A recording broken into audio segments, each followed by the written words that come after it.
when you announce a 10% reduction. But keeping them informed, having messages for them to use, in particular with the people that they face on the outside world, is number one. But I would say the biggest challenge right now is on the regulatory front. What's happened with the financial crisis, and I have to take issue with Ken talked about lax regulations. It's not for lax regulations or lack of regulations. It was lax enforcement of regulations. Our industry is covered by 51 regulators in each state, plus every regulator of every industry looks at us, and many, many others. You have the Fed, the SEC, and I could go on and on and on. And the question is, who is not doing their job? I don't know. So I just would mention that. So we're going to get more regulation, which is going to make it more expensive to do business in the United States. And for a Swiss company, if we're challenged so much that it becomes uncompetitive to do business here, you know, we'll have to move elsewhere, our business. And half of our business comes here. And that's unfortunate. And quite frankly, increased competition is good, particularly in the insurance business. We provide, when there's losses like Katrina, we pay about 40% of the losses in that regard.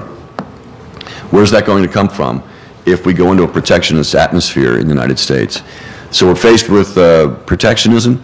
There is a offshore foreign reinsurance tax haven bill that was written by a senator named Obama, which we face now being raised to an even higher level.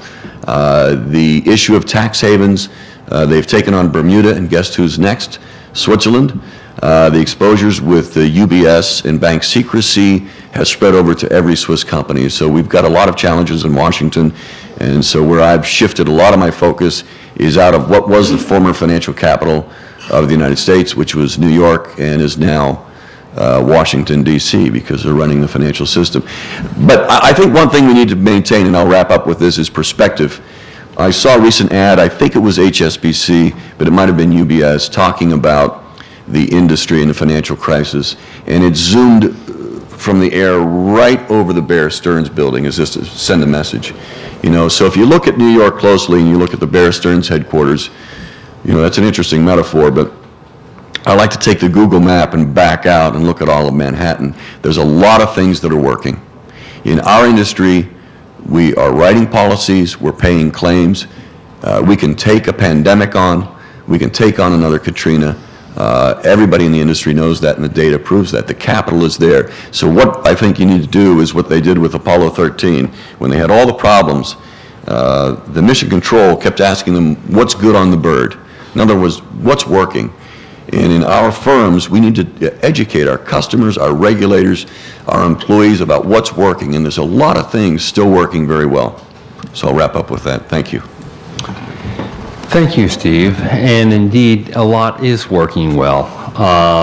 Although sometimes during this discussion, I feel like I'm in an AA meeting. Not that I've ever once been to one. There's been a lot of sharing, so much so that I think that any of you folks out there who have problems, don't worry about it. Look at the problems these guys have, right?